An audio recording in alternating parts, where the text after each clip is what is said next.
Pekalongan kota yang cukup parah. Brebes bahkan sudah beberapa areanya betul-betul sudah hilang. Maka yang di Pekalongan itu waktu tanggul mau kita buat itu, waduh, negosiasi dengan masyarakatnya minta ampun. Jadi, Pak Gubernur, itu perumahan-perumahan itu dulu, kalau kita lewat di jalan ini, itu rumah itu di atas, Pak. Sekarang posisinya udah sama. Semarang Demak itu dulu tolnya lurus rencananya. Saya bilang itu dulu tol Sirotol Mustaqim gitu. Itu betul-betul lurus gitu. Apa yang terjadi saya bilang, kenapa harus lurus? Kalau lurus itu kita gusur banyak, semuanya banyak. Kenapa tidak buat melingkar? Ini masyarakat kena banjir, pada setiap bulan purnama pasti rob. Pasti rob di sana. Dan itu menjadi tontonan harian gitu ya. Rumah-rumah udah tenggelam, tinggal separuh. Waduh, pokoknya nggak enak deh. Film puasa itu ditelepon sama maaf sahabat bilang gitu. Kalau orang pintar kan nggak perlu. Dianggap orang nakal, habis nakal. Halo Speakers, kita jumpa kembali bersama saya Alexander Sudrajat.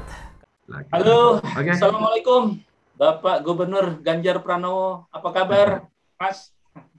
Waalaikumsalam, Alhamdulillah, sehat Kang Ajat. Alhamdulillah Mas, kayaknya makin putih ya rambutnya. Saya juga udah mulai ada putih-putihnya nih, ngikutin Mas. Iya, tadi ada yang sudah usul mau disemir, nanti jangan saya nggak dipanggil Ganjar lagi nanti. Mas, Ya. sebetulnya saya udah ngomongin soal banjir rob itu dengan Mas Ganjar 2018 ya, waktu kampanye pilkada. Cuman waktu itu hanya fokus di Semarang, nih, ibu kota Jawa Tengah. Terakhir ternyata kemarin saya bincang-bincang sama Mas Heri Andreas dari ITB. Ternyata ada yang lebih mengkhawatirkan. Itu juga adalah Pekalongan dan Demak, ya, 3 kota itu. Meskipun total ada 112. Nah Mas, karena Mas Ganjar sebetulnya dari 2013 sudah memiliki concern untuk pembenahan soal banjir rob. Perkembangannya apa saja yang sudah dilakukan Mas untuk membenahi khususnya di 3 kota itu?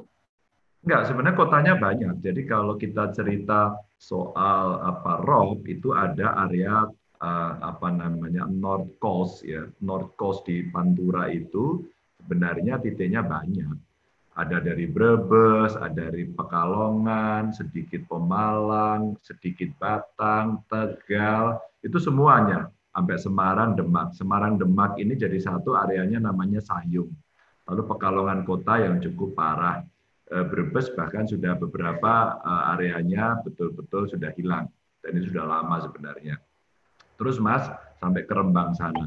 Jadi ini kalau saya bicara konteks Jawa Tengah saja. Dan yang disampaikan para pengamat, saya kira memang ada benarnya. Makanya waktu terjadi kita banjir dulu, kalau nggak salah Kang Aja cerita soal itu yang di Semarang. Semarang paling cukup terstruktur ya, persiapannya bagus. Maka kalau dulu biasanya setiap terjadi banjir, terus kemudian bulan purnama, robnya tinggi dan sebagainya, hampir-hampir dulu tidak terkendali. Kota Lama pasti tergenang, terus kemudian bahkan Simpang 5 juga. Nah sekarang penanganannya secara engineering dilakukan, ada polder ya, terus kemudian rumah-rumah pompa disiapin, kolam-kolam retensi disiapin.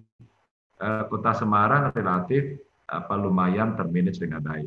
Tapi kalau kita lihat berbatasan dengan Sayung belum. Maka dulu awal-awal saya 2014 itu menggagas Giant Seawall, pada saat itu lebih banyak kontranya pada saat itu. Maka kemudian kita tidak bicara giant, tapi kita bicara seawall. Dan seawall itulah yang kemudian kita kerjakan di Pemalang. Itu tanggul-tanggul aja gitu ya? Tanggul, sorry, bukan Pemalang. Pekalongan dari kabupaten dan kota itu dibuat. Dulu pada saat itu kita inisiasi, gagal terus karena antara wali kota dengan bupatinya saat itu tidak bisa bersepakat, maka lama banget. Maka pada saat 2 bupatinya berganti, lalu saya bicara sama Pak Basuki, terus kemudian yuk kita bagi-bagi tugas yuk gitu. Siapa yang menata kewenangan di kabupaten kota, siapa yang di provinsi, siapa yang di pusat. Akhirnya tanggul sekarang sudah lumayan tapi belum tuntas nih, belum tuntas. Dan kita perbaikan beberapa alur-alur sungai Karena faktanya yang terjadi di Pekalongan memang itu. Tapi yang dikatakan Mas Andreas itu betul, land subsidence-nya terjadi. Jadi percepatannya itu di antara si rise level dengan land subsidence itu lebih cepat land subsidence-nya. Itu fakta itu. Dan waktu dulu saya tanya pada ahli-ahli landslide seperti para geolog termasuk Bu Dwi Kurita ya yang sekarang menjadi kepala BMKG itu dulu dijelaskan itu Pak Ganjar yang di Semarang itu ada area banjir purba. Maka biasanya ada bentuk-bentuk namanya kipas aluvial. Saya jadi dikuliahin ilmu geologi saat itu kan. Nah pada saat itu memang beberapa area itu dari sisi batuannya itu masih muda istilahnya ya, belum mengeras dan itu memang butuh jutaan tahun. Maka ketika kemudian orang bicara misteri kapal Cheng Ho yang bisa masuk ke daratan itu dulu gimana ya?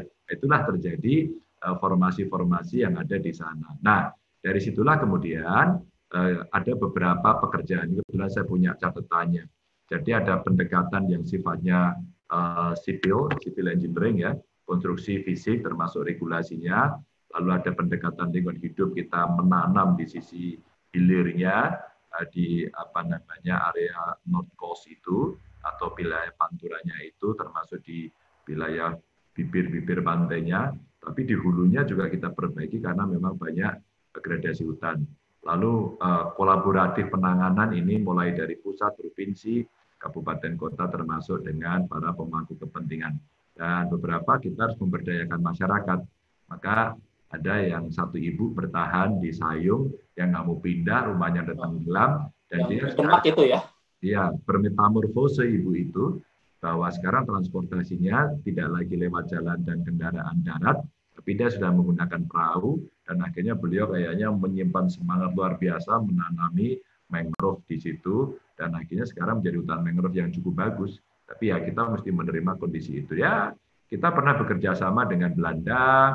Saya kira kawan-kawan Undip datang, ya kawan-kawan Undip membantu, ITB juga pernah datang, oke kita sampaikan beberapa alternatif. Penanganannya tidak tunggal kan, nggak bisa tunggal itu case by case dan area per area begitu. Ya kan artinya memang harus melibatkan pemerintah pusat, kabupaten, kota dan provinsi gitu ya.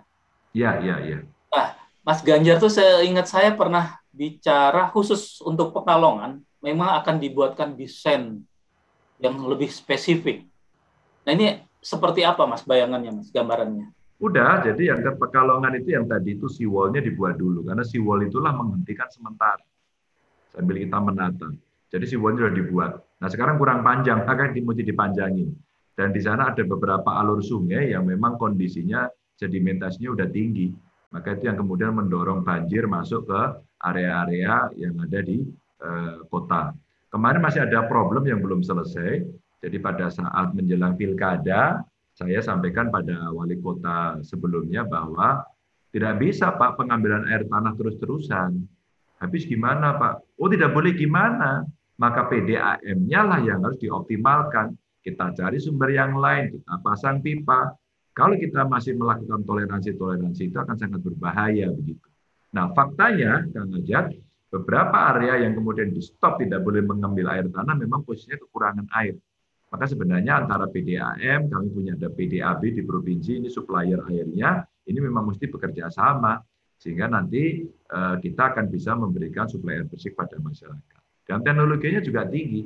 Bahkan saya tawarkan kalau itu menjadi problem dan kita mengalami kesulitan, ya sudah, kita kalau perlu membuat, sudah harus masuk desalinasi. Ini sudah teknologinya tinggi dan mahal, tapi itulah kebutuhan masyarakat. Yang kedua juga, saya minta Pak, saya ini keliling nih kan ke Pekalongan, juga ke Demak di Sayung. Ada nggak rumah-rumah di area bibir pantai itu yang punya IMB? Sebagian besar tidak. Nah karena tidak, maka kita tidak bisa mengontrol tata ruangnya. Karena kontrol tata ruangnya tidak bisa, maka satu, pengambilan air tanahnya tinggi, masivitas bangunan di atasnya cukup tidak terkontrol, maka tekanan menjadi sangat tinggi. Itu teorinya begitu. Maka yang di Pekalongan itu, waktu tanggul mau kita buat itu, waduh, negosiasi dengan masyarakatnya minta ampun. Luar biasa. Saya tongkrongin, bolak-balik saya datang ke sana, alhamdulillah, sekarang mulai bagus. akan mengering gitu. Kira-kira akan mengering udah nampak gitu, udah nampak. Cuman waktu saya ke waterboard di Belanda, terus kemudian kita ada obrolan di Rotterdam, dengan Caracas, dengan San Francisco. Waktu itu cerita Jakarta, cerita Semarang, Pekalongan itu udah dibahas di Belanda. Udah dibahas itu. Dan pada saat itu kami ngobrol dengan mereka, terus saya launching itu cerita soal a giant sea wall. Apa rekomendasinya? Oke, kalau itu memang harus Anda kerjakan, tapi ketahuilah kami membuat itu. Kami membuat itu. Jadi kayak model Volendam yang di Belanda itu dia buat. Maka pada saat ada satu area yang di mana mereka membuat dike-nya itu sangat tinggi sekali, tanggulnya tinggi, terus kemudian ada seawall-nya gede, dia sampaikan begini, kami itu selalu menghitung berapa land subsidence mengalami percepatan dan berapa kemudian akibat global climate change ini terjadi sea level rise gitu ya. Jadi berapa peningkatan dari permukaan air laut. Maka kami menghitung per 50 tahun. Setiap 50 tahun kita naiknya berapa, maka kita tinggikan setinggi-tingginya di atas laut. Sehingga nggak statis berarti ya, sekali bangun selesai. Berarti dia harus mengikuti makin tinggi terus berarti ya. Ini pernyataan yang betul. Jadi pada saat itu dia mengingatkan saya, kalau Anda sudah membuat seperti ini, dan suatu ketika permukaan air laut itu meningkat dan Anda harus menyelamatkan dataran Anda, maka harus menyiapkan bangunan yang naik lagi ke atasnya. Maka pikirkan konstruksinya. Saya diomongin gitu. Bahkan waktu Mark Rutte, ya Perdana Menteri Belanda datang ke Semarang, saya ajak jalan-jalan ke Tambak Lorok. Dan mereka melihat sambil geleng-geleng gitu. Lalu kemudian dia menyampaikan kepada saya, ya kira-kira begini, Pak Gubernur butuh bantuan apa dari kami? Anda bantu aja deh, Anda kan punya teknologi hebat, punya pengalaman yang bagus. Belanda itu kan Nederland. Jadi daerah yang di bawah laut gitu ya. Boleh nggak bantu?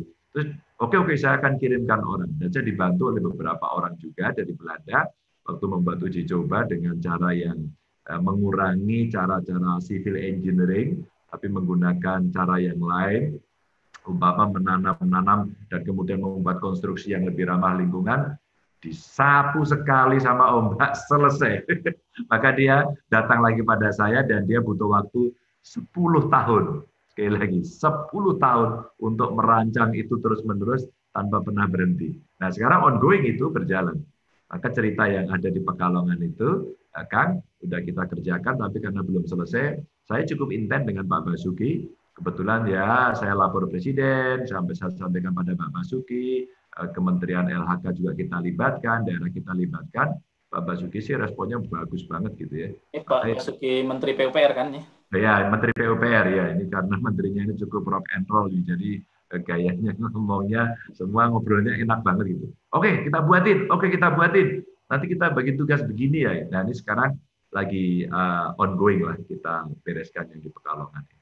Nah, saya tertarik yang soal penyedotan sumur tanah ya. Karena kemarin juga si Mas Heri kan menekankannya itu. Dan itu ya, di banyak negara juga problem berat juga. Yang paling gampang memang membangun dulu tanggul, nanti ini mengikuti gitu kan. Nah, di Pekalongan ini kan memang jadi kebijakan Pemkab ya. Pemkab apa Pemkotnya waktu itu ya. Menyedot air tanah banyak itu. Nah, kalau dengan tadi arahan Pak Ganjar, itu sudah total berhenti atau sebetulnya baru di daerah-daerah tertentu di sekitar Pekalongan? Ya, ini bagus. Baru tertentu di sana belum. Maka sebenarnya mesti ada operasi ya. Kalau sudah dibuat aturan mesti dioperasi. Operasi itu kan sebenarnya law enforcement ya.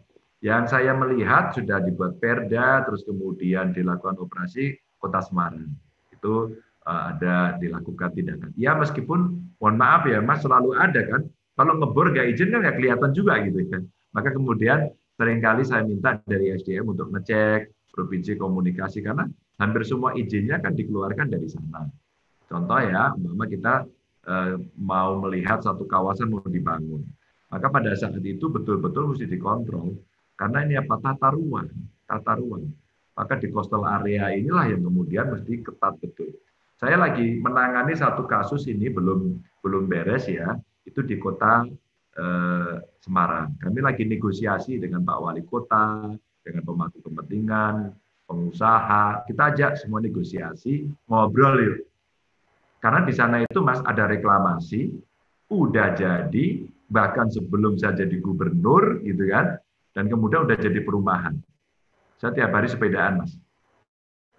Kebetulan beberapa hari yang lalu saya sepedaan dengan orang Semarang asli, saya kan nggak asli Semarang gitu ya. Terus kemudian ditunjukin, Pak Gubernur, itu perumahan-perumahan itu dulu, kalau kita lewat di jalan ini, itu rumah itu di atas, Pak. Posisinya di atas. Jadi kalau mau naik ke kawasan itu kita naik, kita nanjak gitu. Sekarang posisinya udah sama. Ya, jadi ada satu area ya yang secara perda kota ini diajukan kepada saya dan saya masih menilai. Maka kemarin terjadi political interplay ya di antara kita untuk bernegosiasi. Karena faktanya area itu sudah jadi kawasan perumahan, kawasan bisnis. Pertanyaannya tinggal gini, kita mau pilih ekonomi atau lingkungan? Ya karena saya PDI Perjuangan, terus kemudian Wali Kota Semarang PDI Perjuangan gitu kan, saja bicara. Kemarin saya ditanyain sama Bu Mega, itu gimana soal ROT dan sebagainya. Nah ini sekarang kita harus ngambil keputusan. Kita harus ambil keputusan. Nah problemnya Mas, ini dari Undang-Undang Cipta Kerja, itu muncul PP. Beberapa PP itu memang membolehkan. Dan PP itu kan baru keluar sekarang-sekarang kan. Artinya apa? Kalau itu kemudahan dikaitkan dengan bisnis masa lalu, dan kemudian diiyakan, maka secara mitigatif saya melihat area itu akan bahaya. Itu yang saya contohkan tadi. Dulu rumah-rumah kawasan elit ini tempatnya di atas. Sekarang jalannya udah sama. Ada rumahnya Gubernur Jawa Tengah dulu Pak Wardi ya, yang sangat populer. Pak Suwardi ya. Wardi. Itu dulu rumahnya ceritanya juga di atas. Jadi depannya tuh laut gitu. Sekarang dia udah di bawah, betul-betul di bawah. Bahkan dalam tempo berapa tahun, Mas? Kenapa? Dalam tempo berapa tahun? Ya kalau saya melihat sih berapa ya tahun berapa ya Pak Wardi itu. Jadi sudah ya memang puluhan tahun sih Mas. Sekitar 20 tahun. Lah ya. 20 tahun, 25 tahun, ya hampir 30 tahun Mas. 80-an nih berarti ya? Ya. Kira-kira segitulah 30 tahun. Jadi ramalan kemarin Mas Andreas itu betul. Jadi kalau kemudian menghitung 30 tahun ya sudah, mungkin sudah akan turun sampai hitung-hitungan beliau itu sekitar ya 3 meter gitu. Kalau 3 meter udah masuk gitu ya. Itu cerita dari sisi politik kebijakan ya, politik atau kebijakan yang ada. Maka saya sampaikan negosiasinya keras dan sampai hari ini kami masih review soal itu gitu ya. Jadi ketika Bu Mega kemarin menanyakan soal itu, wah ini ada kasusnya. Maka saya komunikasi sama Pak Wali Kota. Ntar ya Pak Wali Kota kita review dulu deh, kita cek jangan tergesa-gesa kita mau pilih bisnis atau mitigasi ke depan. Faktanya terjadi penurunan. Faktanya terjadi penurunan di sana dan area itu bisa dilihat dengan visual dan orang awam sangat bisa melihat. Itu. Jadi pompa-pompa yang dulu di area itu dipakai untuk membuang air ke sungai, sekarang itu Mas, airnya itu tidak mengocor dari pipa itu ke bawah ke sungai, tapi keluarnya dari bawah. Itu posisinya jadi udah segitu. Nah, di samping itu ya pekerjaan teknis lah, sedimentasi yang tinggi-tinggi itu menjadi keruk dan ini mahal sekali. Nah, kalau tadi Mas Ganjar juga sempat bilang soal teknologi penyulingan air ya. Air laut. Seberapa mahal sih sebetulnya investasinya? Kita sudah ada yang melakukan belum, Mas? Daerah-daerah tertentu. Belum sih. Saya sih pernah ya di Indonesia rasanya di belum. Emirat aja kali ya. Iya, saya sih yang pernah melihat waktu itu di Tiongkok ya. Waktu saya melihat PLTU di sana. Nah, PLTU-nya di sana itu beberapa teknologinya itu dia campur, dia blending dengan banyak teknologi dari tempat lain, dan akhirnya air yang diambil dari laut itu sebagian dilakukan desalinasi. Yang kedua dulu saya pernah lihat di Maldives, Maladewa itu. Maldives itu tidak punya sumber air karena pulaunya kecil-kecil, maka dia melakukan desalinasi. Dan saya tanya sama pemerintahnya waktu itu cukup mahal. Jadi artinya ketika sudah situasinya darurat, yaitu suka tidak suka, mesti kita lakukan. Kalau untuk bicara kebutuhan soal air. Kalau dari sungai, untuk PAM gitu? Iya. Kan kita punya sungai gitu kan, Jawa Tengah itu? Ya, sampai hari ini sih faktanya itu belum mencukupi. untuk penyediaan air baku, maka beberapa waduk yang dibuat, dan alhamdulillah ya Pak Jokowi ini buat waduknya kan banyak ya, termasuk di Semarang itu juga dibikin. Artinya itu juga bisa dipakai sebagai salah satu sumber daya yang Semarang. Tapi kayak Pekalongan dan sebagainya enggak. Itu mesti ada pipa, harus ada jaringan yang menyelesaikan soal itu gitu.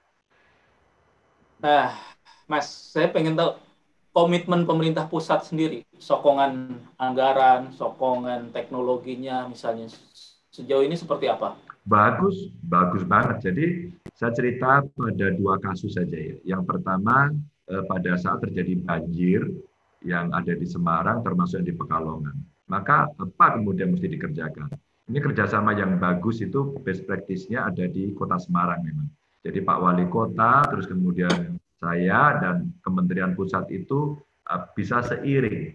Maka banjir kanal Timur Barat diperbaiki. Wah, itu luar biasa menyelesaikan banyak persoalan gitu ya. Itu contoh. Terus kemudian pusat, karena ini Balai Besar Wilayah Sungai itu milik pusat, maka dari pusat perintahnya bagus. Apalagi di era Pak Basuki ini, karena Pak Basuki juga kecilnya pernah di Semarang, jadi yang ngerti gitu ya. Nah, bagaimana kemudian yang di Pekalongan sama? Di Pekalongan begitu saya bicara, nggak bisa Pak, ini kalau nggak diselesaikan nggak bisa. Saya pernah punya ide giant sea wall itu dan nggak ada duit waktu itu. Kalau nggak didukung nggak bisa. Bahkan saya punya sister province dengan Tiongkok waktu itu di Fujian sana. Dan dari Fujian udah 2 kali ngobrol-ngobrol sama kita. Dia menawarkan metode dredging gitu.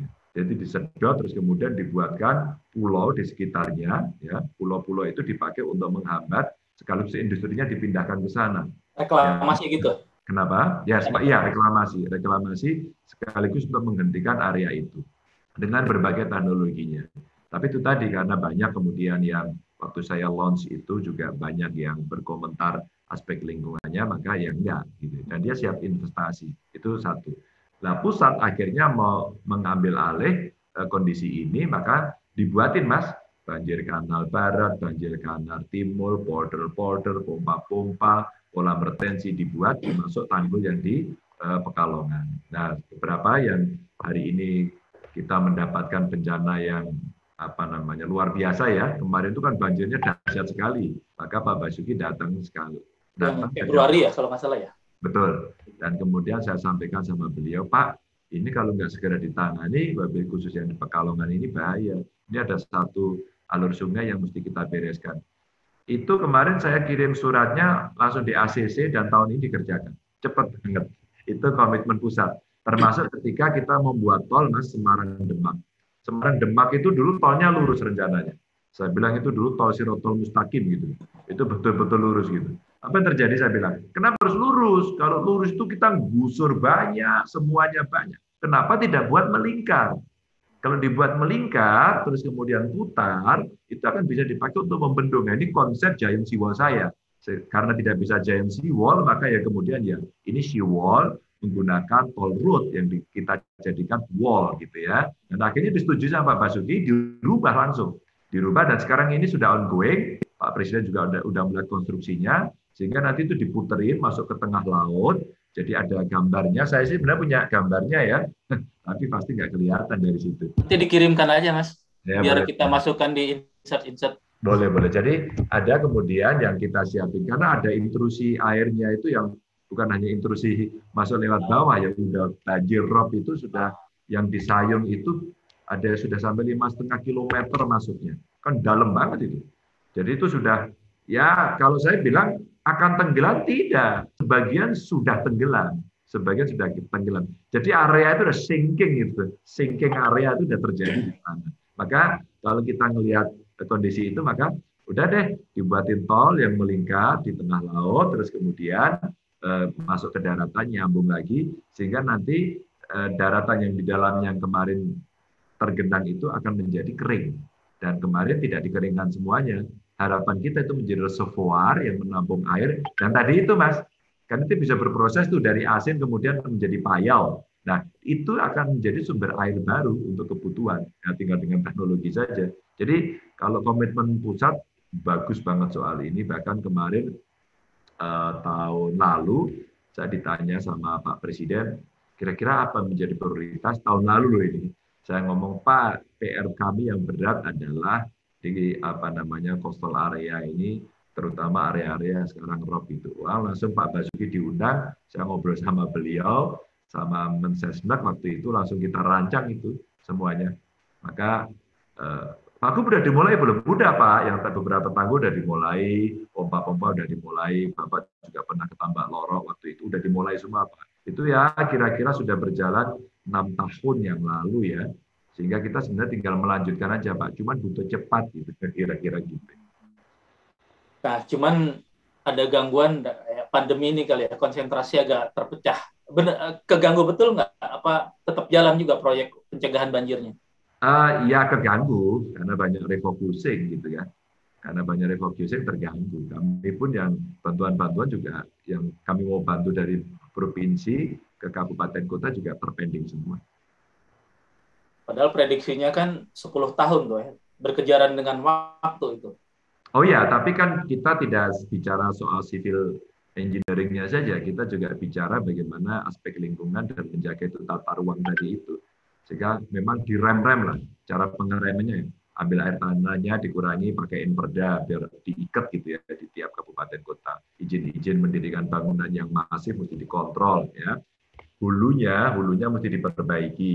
Karena di hulu ini ya hulunya kan kabupaten atau kota yang berbeda kan. Maka dia bilang, oh, ini urusanku gitu. Dia nggak sadar ketika kemudian di hulunya itu hutannya dipotong, apakah untuk kawasan perumahan, pertanian, kepentingan industri macam-macam, itu dipotong. Itu tidak sadar bahwa kemudian air itu akan mengalir jauh lebih cepat. Yang kedua, dia membawa sedimentasi, termasuk ketika kemudian muncul galian-galian itu. Termasuk galian-galian yang banyak sekali itu memang itu juga menjadi kontributor yang ada dari hulu. Nah, nanti masuk ke tengah, medium yang di tengah medianya itu yang sungai-sungai pengelolaannya dia terkena sedimentasi yang cukup tinggi, terus kemudian akhirnya apa? Ya airnya menjadi ngebut masuk ke laut. Ditambah dengan robnya dia ketemu, tergenanglah di area muara itu yang terjadi. Maka hilirnya sekarang kita tanami mangrove nggak ada henti-hentinya. Maka waktu Bu Mega kemarin mengingatkan sebenarnya kita itu meresponnya selama musim hujan kemarin kita akan menanam itu hampir tiap hari. Nah sekarang yang di coastal area ini kita gerakan nggak pernah berhenti nih. Kita ajak swasta ya. Saya sebut aja umpama kayak Jarum itu bantunya banyak gitu. Toyota untuk mangrove-nya itu ya. Ya nanam mangrove dan yang kita tanam itu seneng Mas saya waktu ikut nanam 2 tahun lalu, 3 tahun lalu seneng lihatnya. Wah, sekarang udah tinggi gitu. Kita itu ikut seneng gitu. Itu yang kita lihat. Nah, Mas, persoalan lain kan di Jawa Tengah itu ada pembukaan kawasan industri baru tuh. Kayak Batang ya kalau nggak salah ya. Ya.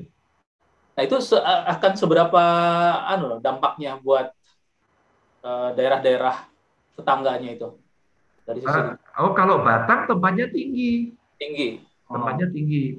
Tempatnya tinggi, agak-agak jauh dari kiri kanannya saja. Itu tidak termasuk area yang kena rob itu. Kalau itu tempatnya tinggi. Tapi soal penyedotan air tanahnya kemungkinan itu kan tetap aja nanti akan menimbulkan dampak juga itu. Oh, dari sungai. Kalau itu sudah disiapin, itu juga yang paling cepat kerjanya Pak Basuki di area itu. Pak Basuki langsung nyiapin jalan masuk dari tolnya, terus dia bertugas, Mas Ganjar, tugasku 2 loh ya, aku nyiapin jalan tol, nanti masuk ke sini, terus sistem airnya saya perbaiki, dan saya akan nyediain nanti untuk sumber air, dan saya akan ambilkan dari sungai ini sama sungai ini, saya siapkan sekarang. Wah, langsung ngebut dia.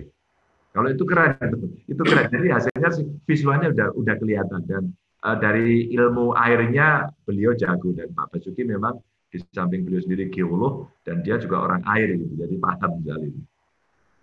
Mas, kalau penyiapan dari sisi masyarakatnya gimana, Mas? Nah, itu yang paling sulit. Berat kan paling itu kan. Waduh, betul. Itu yang paling rumit, paling sulit. Maka kalau kemudian kita mengedukasi nggak cukup sebenarnya. Yang diperlukan memang dengan contoh-contoh. Maka beberapa champion itu mesti kita siapkan. Kayak beberapa orang yang aktif menanam, seperti ibu yang di Sayung, dia bertahan. Maka saya nggak tega, Mas. Saya tawari mau pindah, nggak mau dia. Saya mau di sini aja. Maka saya bilang, rumahnya diperbaiki dong. tidak lagi menjadi rumah yang landed houses, tapi mesti menjadi rumah panggung kan. Jadi berpindah perilaku untuk beradaptasi dengan alam. Tapi beliau tanam terus semuanya mangrove-mangrove ini. Ya kira-kira sekitar 4 bulan lalu lah. 4 bulan lalu saya bermain ke Demak, kita nanam bareng-bareng, begitu ketemu beliau gitu, dan semangatnya dia luar biasa. Maka masyarakat harus ada championnya. Karena di sisi lain dia akan berhadapan dengan industri yang besar ya. Ya biasanya industri besar ini agak apa namanya ya masif lah. Apakah dia nguruk, dia cut and fill, terus kemudian mereengineer situasi, bukan tanpa dampak, itu pasti dengan dampak. Maka banyak keputusan yang kita berikan itu seringkali membuat hati orang tidak enak, hubungan perkawanan juga nggak enak, itu terjadi. Maka conditioning di masyarakat penting. Ya hari ini para kades, pada semua yang ada di sana itu stres juga. Stres. Pak Ganjar, ini sulit Pak, gimana? Ini masyarakat kena banjir, pada setiap bulan purnama pasti rob. Pasti rob di sana, dan itu menjadi tontonan harian gitu ya. Rumah-rumah udah tenggelam, tinggal separuh, waduh, pokoknya nggak enak deh. Ya, yang paling memungkinkan kalau sudah terakhir gitu ya, mereka tidak tinggal di situ. Itu yang paling. Iya, paling memungkinkan di situ. Ya biar dikosongin aja di situ, tidak dipakai untuk tempat tinggal, tapi dipakai untuk kegiatan lainnya, umpama ekonomi begitu ya, tambak kayak, atau mungkin kita jadikan area konservasi kayak, kita tanam. Tapi kalau kita ngelihat Mas, udah hilang kok Mas itu. Sebagian daratannya udah hilang. Jadi kalau bilang tenggelam satu area pemerintahan, ya enggak. Joe Biden bicara gitu, ya enggak. Gitu. Bukan semua tenggelam, enggak, tapi di area-area yang rawan-rawan dengan kondisi kontur yang seperti itu, udah hilang. Udah hilang, bukan akan hilang, sudah hilang. Gitu. Mas, saya mau isu yang lain dong ya, terkait penanganan pandemi ini ya. Ya. Seperti apa perkembangan di Jawa Tengah ini? Kalau di Jawa Tengah, alhamdulillah nih rumah sakit isiannya sudah berkurang, IGD sudah kosong, Wisma Atlet sudah beberapa tower sudah dikosongin. Jawa Tengah seperti apa Mas perkembangannya? Ya Jawa Tengah membaik tapi belum baik.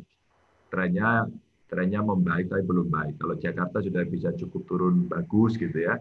Kita tinggal nunggu giliran seperti itu. Maka kita berharap juga nanti vaksinnya bisa dipercepat lah ya. Sekarang kan yang mesti ditolong banyak nih. Maka kemarin saya ajak umpama kawan-kawan, yuk terlibat semua yuk. Kawan-kawan mahasiswa, ya masa isunya demo. Isunya, ayo yuk kita turun yuk. Kelompok Cipayung turun, beberapa perguruan tinggi kemarin turun lah, saya senang sekali. Dan sekarang ya ekonomi kita siapin, saya ngecek bantuan sosial, karena yang terdampak ini yang mesti kita urus gitu ya. Maka sampai saya buat gerakan ayo jajan gitu ya. Jadi ASN jajan.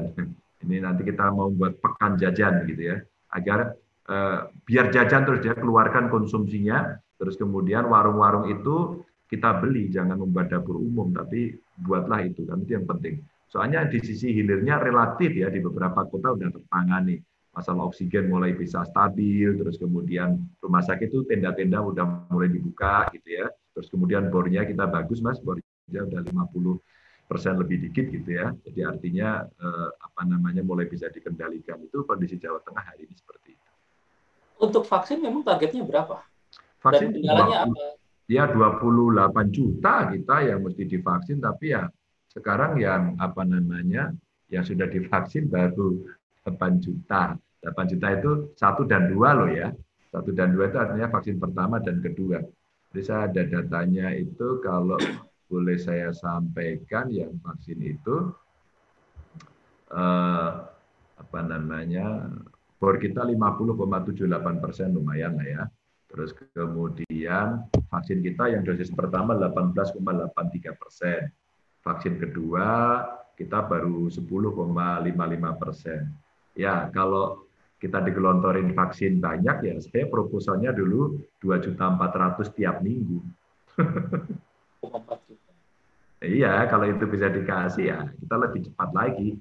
Dan memang Mas, faktanya yang meninggal itu rata-rata mereka sudah lansia, terus kemudian belum divaksin, ada komorbid, ini 3. Maka ternyata vaksin memang cukup bisa membantu, termasuk mencegah mereka sakit. Beberapa yang sudah divaksin itu kalau dia positif, rata-rata OTG dan mereka tetap kuat. Gitu. Cuma memang pasokannya yang agak tersendat ya? Karena Ya kan, kepentingan daerah lain kali kan?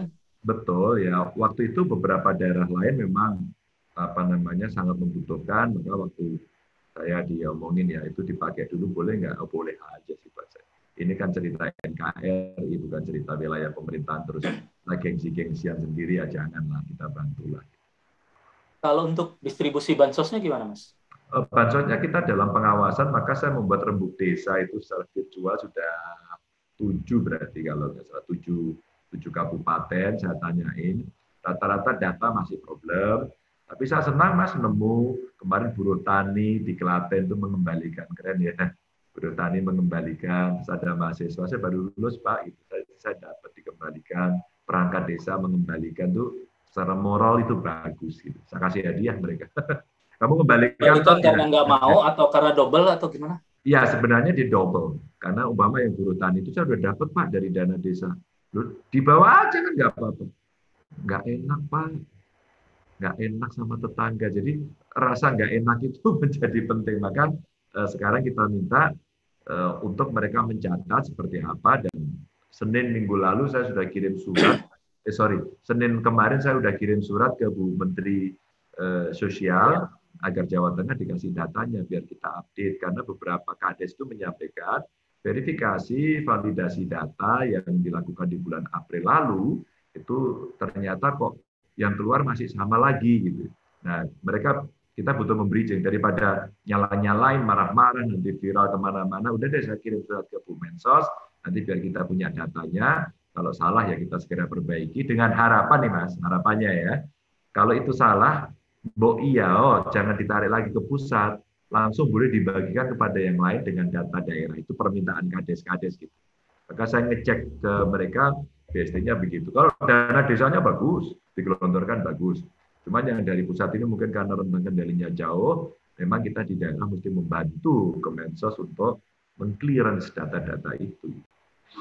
Tapi itu keren ya, ada warga ngaku, oh double saya kembali, keren. Kalau saya mungkin, ya udah alhamdulillah rezeki saya gitu kan. Ya, saya kemarin nemu ya, ada di Gerobokan kalau tidak salah ya, saya lupa. Saya tanya itu. Kelihatannya tuh, maaf ya, badannya tuh seger gitu, badannya seger. Kayaknya nggak kurang makan deh. Terus saya tanya, Anda kerja di mana gitu? Saya kerja di perusahaan, Pak. Punya gaji, punya gaji dia. Terus gimana? Anda ambil nggak dana ini? Ya saya dikasih ya saya ambil aja. Oke, ya itu hakmu silakan. Gitu. Pada itu salah gitu. Terus ada satu lagi, wajahnya seger juga. Saya punya toko Pak di rumah. Loh kenapa dapat? Ya dikasih mau aja Pak. Menurut Anda ini kategori mampu atau tidak mampu? Menurut Anda sendiri. Saya nggak akan minta kok bantuannya. Tapi menurut Anda sendiri. Ya saya mampu Pak. Lalu kenapa diterima? Ya saya juga nggak tahu Pak bagaimana mengembalikan dan sebagainya. Oh ya sudah terima aja kalau gitu. Dan sambil senyum-senyum. Maka ada satu yang kontras. Satu orang mampu dia mau terima, tapi ada orang mampu tidak mau menerima, tidak mampu dia mengembalikan karena dia double. Padahal dia makan dua-duanya aja dia masih miskin. Maaf ya. Masih miskin. Jadi moralitas ini mesti kita jaga. Maka saya viral-viralin gitu ke Instagram saya itu biar orang tahu, ada loh kemanusiaan yang adil dan beradab itu. Gitu. Nah, ini ngomong-ngomong soal bansos nih. Saya dapat bocoran dari teman-teman di lapangan. Ini Mas Ganjar juga sampai harus ganti mobil dinas katanya. Dari Kijang ke mesin yang bagasinya lebih gede nih buat nyelip-nyelipin bantuan pribadi atau gimana itu dari dana ini juga sebetulnya untuk bagi-bagi ke warga itu. Ya, di Innova saya juga bawa bantuan tapi kan kecil sedikit. Dan di di dinas itu ada mobilnya BPBD. Itu double cabin gitu. Double cabin sehingga biasanya kalau bencana saya turun pakai itu dan di belakang itu udah ada banyak lah yang bisa kita bantu. Tak keluarin semua itu. Biasanya bantuannya kan yang selimut, sarung, macam-macam. Karena tidak bencana. Ganti beras itu. Nah beras ini Mas, ini ada ceritanya ini. Jadi saya beli dari teman. Marah-marah dia. Pak Ganjar harga gabah jatuh, beras saya jatuh ini. Gimana? Wah pokoknya maki membuli. Kalimatnya jelek banget. Pokoknya kalau orang nerima WA itu pasti nggak enak lah hatinya. Terus saya bilang, bro nggak usah marah-marah, kamu jualan apa gitu. Ini kamu punya kelompok yang kamu punya ya kira-kira 8 ton lah belum laku. Ya udah aku beli 2 ton ya gitu. Kamu bungkusin dong 10 kilo gitu. Ya aku beli sendiri aja pertemanan gitu. Jadi saya taruh di rumah. Saya taruh di rumah. Nah itulah kemudian kalau jalan sekarang saya bagikan, saya bawa di mobil itu sehingga saya nengok pasien di rumah-rumah isolasi atau barangkali di WA tadi, Pak Ganjar saya dari klub sepeda tua. Ini ada bapak-bapak, mohon maaf mas, ini stroke bisa dibantu nggak? Udahlah kalau gitu nggak usah pakai BSD, ini pasti nggak akan dapat gitu. Akhirnya saya telepon di rumah. Tadi saya masih di Banyumas sih. Rumah masih ada beras nggak mas? Kamu kirim dong ke sini gitu. Jadi ya kita gitu mas. Kadang-kadang ada yang datang langsung minta. Ya tentu saya tidak bisa meladeni karena ini pribadi ya urusannya. Tapi kalau kalau yang sifatnya sistemik maksud saya ya saya suruh lapor. Maka banyak call center saya bikin mas, seluruh bupati wali kota, ayo buat, ayo buat, ayo buat. Direspon langsung. Sekarang lurah-lurah, kades-kades, Anda harus buat call center. Kalau nggak apa namanya masyarakat eh, nggak ada beras atau dia butuh bantuan, bisalah lapor pada kalian. Kan? Minimal bisa ketangkep. Soalnya di desa itu kita gerakin Jogotongo umpama ya untuk menangani COVID itu karena di desa soal bantu-membantu itu masih jalan. Jadi kalau ada orang lapar, insya Allah sih dibantu ya gitu.